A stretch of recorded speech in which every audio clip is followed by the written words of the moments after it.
Kali ini kita akan bahas seputar sepidan biru Kalimantan, spesies ayam hutan raksasa dari belantara Borneo. Penampilannya yang cantik dengan topeng birunya, tapi sayangnya nasibnya tidak secantik penampilannya. Populasinya menyusut dengan cepat akibat perburuan liar dan pembalakan hutan yang semakin menggila.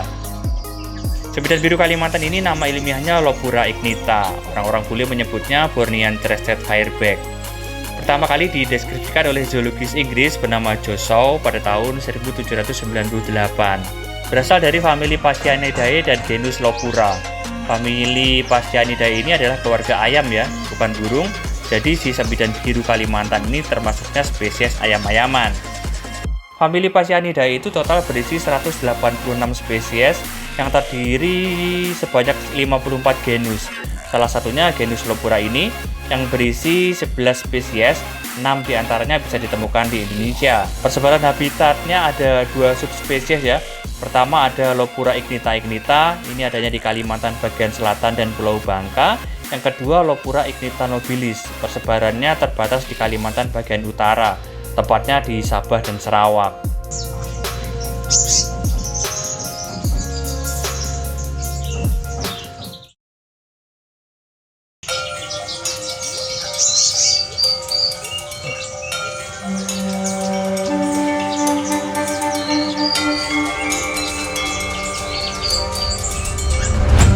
Assalamualaikum warahmatullahi wabarakatuh teman-teman, apa kabar? Ketemu lagi kita di BDB Channel.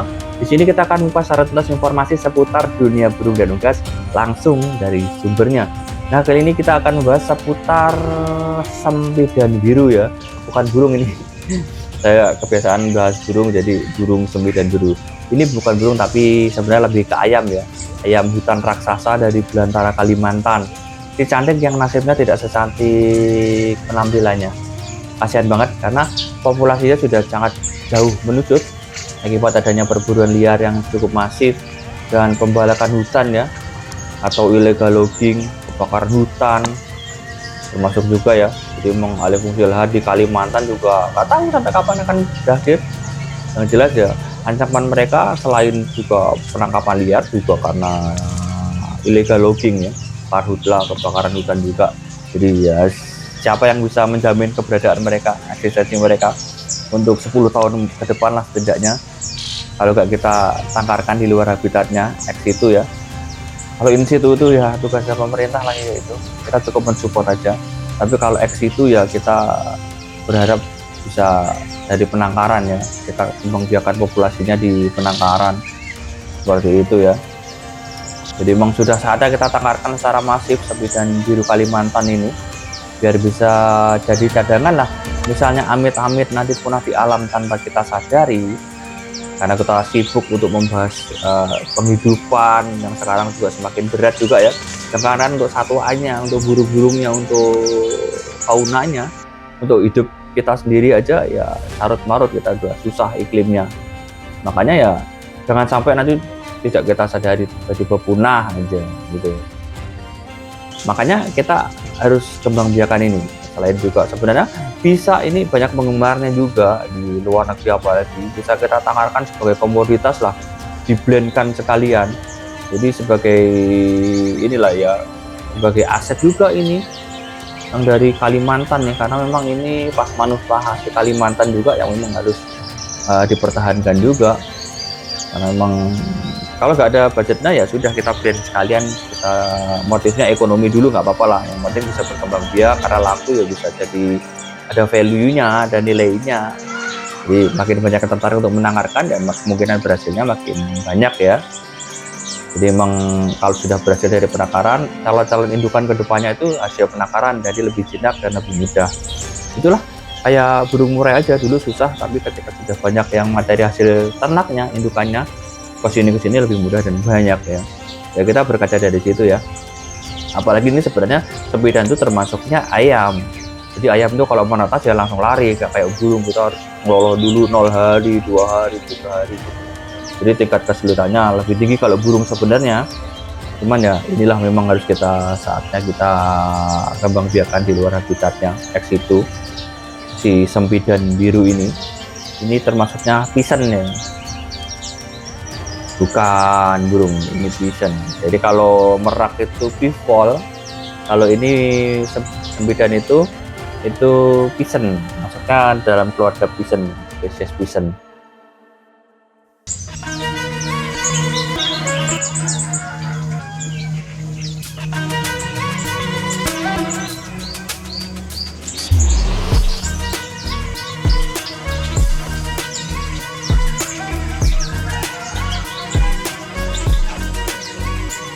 Sembidan biru Kalimantan ini nama ilmiahnya Lopura ignita. Orang-orang bule menyebutnya Bornean Crested Fireback. Pertama kali dideskripsikan oleh biologus Inggris bernama Josau pada tahun 1798. Berasal dari famili Phasianidae dan genus Lopura. Famili Phasianidae itu adalah keluarga ayam-ayaman ya, bukan burung. Jadi si sembidan biru Kalimantan itu termasuk spesies ayam ya, atau pisan. Famili Phasianidae itu total berisi 186 spesies yang terdiri dalam 54 genus. Salah satunya genus Lopura ini yang berisi 11 spesies, 6 diantaranya bisa ditemukan di Indonesia. Nah, kita coba kulik satu-satu nih. Yang pertama tentu saja ada si sembidan biru Kalimantan ini atau Lopura ignita nama ilmiahnya, alias Bornean Crested Fireback. Persebaran habitatnya ada 2 subspesies, ada Lopura ignita, ini adanya di Kalimantan bagian selatan dan Pulau Bangka. Dan yang kedua, subspesies Lopura ignita nobilis. Ini persebarannya terbatas di Kalimantan bagian utara, tepatnya di Sabah dan Sarawak. Ini posisinya ada di Malaysia berarti ya. Untuk yang kedua ada sembidan biru Melayu. Nama ilmiahnya Lopura rufa atau Malayan Crested Fireback. Persebaran habitatnya luas ini ya, mulai dari Myanmar, Semenanjung Thailand, sampai ke Melayu di selatan Tanah Genting Kra, dan di seluruh Sumatera. Yang membedakan dengan sembidan biru Kalimantan adalah warna ekornya ya. Kalau Sumatera itu putih, sedangkan yang sembidan biru Kalimantan ekornya merah. Jadi yang ekor yang putih itu dari Sumatera, kalau yang Kalimantan ekornya merah ya. Ini semoga informasinya bisa bermanfaat ini teman-teman untuk membedakan antara ekor merah dan ekor putih. Yang ketiga ada sembidan merah Melayu. Nama ilmiahnya Lopura erythropalma alias Malayan Crested Fireback. Persebaran habitatnya bisa ditemukan di Semenanjung Thailand sampai Melayu dan Sumatera. Satu sembidan merah Melayu ini dinyatakan kritis ya oleh IUCN. Ini yang keempat ada sembidan merah Kalimantan. Kalau sebelumnya di Sumatera ya, di Melayu. Kalau sekarang nih sembidan merah Kalimantan. Nama ilmiahnya Lopura pyronota alias Bornean Crested Fireback. Persebaran habitatnya bisa ditemukan di Borneo, ada yang di Sarawak Malaysia, Brunei, dan Kalimantan di Indonesia. Satu sembidan merah Melayu ini dinyatakan endangered ya, atau terancam punah. Yang kelima ada sembidan Sumatera. Nama ilmiahnya Lopura inornata atau Salvadoris bison. Persebaran habitatnya ada 2 subspesies ini di Indonesia. Yang pertama ada subspesies Lopura inornata hugerwevi. Ini bisa ditemukan di Aceh dan Sumatera Utara. Dan yang kedua ada subspesies Lopura inornata. Ini bisa ditemukan di pegunungan barisan tengah dan selatan Sumatera. Yang keenam ada sembidan Kalimantan. Nama ilmiahnya Lopura bulweri alias Bulweris bison. Sebaran habitatnya bisa ditemukan di pedalaman Kalimantan. Ini termasuk satu dari spesies yang paling susah dicari dan paling langka ya. Sembidan yang satu ini statusnya rentan ya. Jarang yang bisa melihat keberadaan langsung di alam si bulweri ini.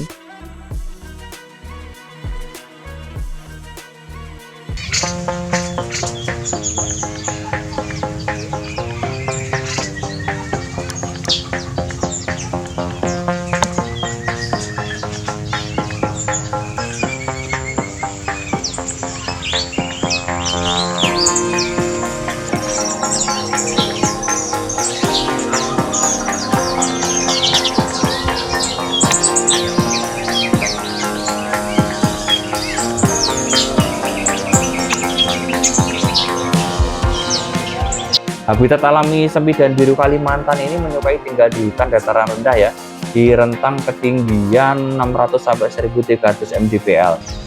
Mereka mencari makan dalam kelompok kecil yang terdiri 5 sampai 6 ekor yang mengalir dedaunan kering itu di tanah ya. Mencari serangga, terus siput-siput kecil banyak di tanah itu. Itu menu makanan mereka ya, termasuk buah-buahan juga jadi menu makanan mereka. Buah-buahan yang jatuh kayak buah beri, terus buah-buah yang lain di tanah ya.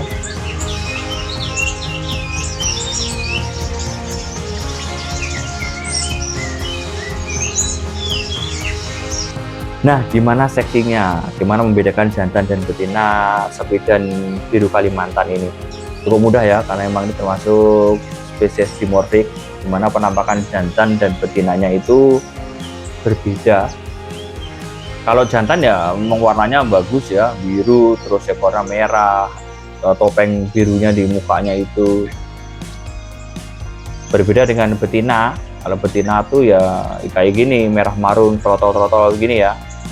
Jadi emang beda penampakan.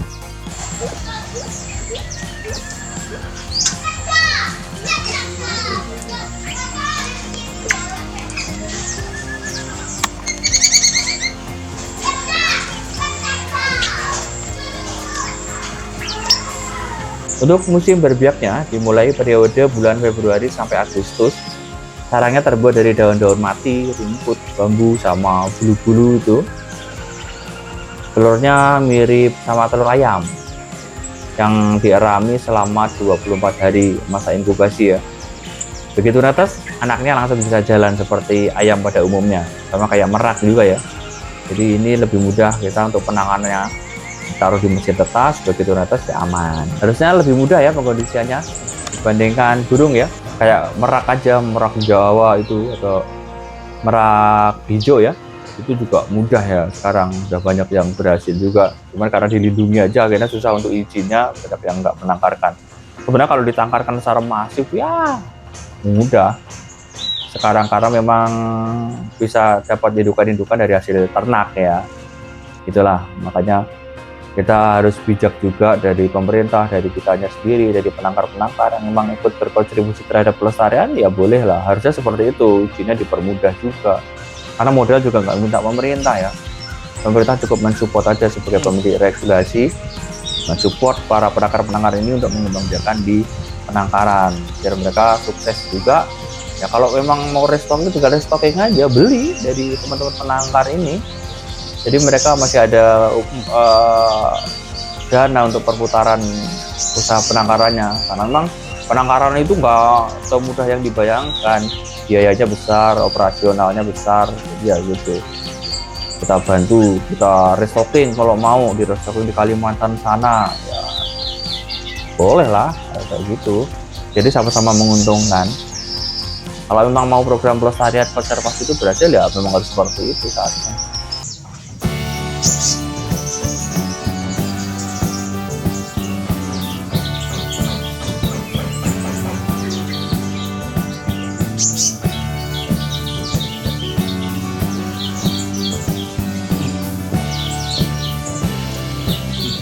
Kita harus berbangga ya punya ayam hutan yang cantik seperti ini di spesies sepi dan biru Kalimantan ini. Ini sudah seharusnya kita lestarikan, jangan sampai punah tanpa kita sadari. Dengan kita bahas seperti ini ya harapannya makin banyak yang tahu, makin banyak yang peduli ya. Jangan makin banyak yang tahu malah makin banyak memburu. Karena ya inilah plasma nurta Indonesia yang ada di Indonesia tentunya yang harus kita lestarikan. Terutama ya populasi mereka di habitatnya, di hutannya langsung. Jadi begitu ya teman-teman, semoga informasinya bisa bermanfaat. Mari kita jaga burung-burung di habitatnya, kita jaga hutan rumah mereka biar mereka bisa tetap eksis dan berkembang biak ya. Kita jaga mereka, kita jaga burungnya, kita jaga hutannya juga, biar mereka bisa terus eksis, berkembang biak, meneruskan generasinya untuk anak cucu kita kelak nantinya. Tetap semangat untuk menyebarkan virus konservasi di Indonesia. Kalau bukan kita siapa lagi, kalau tidak sekarang kapan lagi. Tetap semangat teman-teman. Sekian dulu. Assalamualaikum warahmatullahi wabarakatuh dan salam lestari.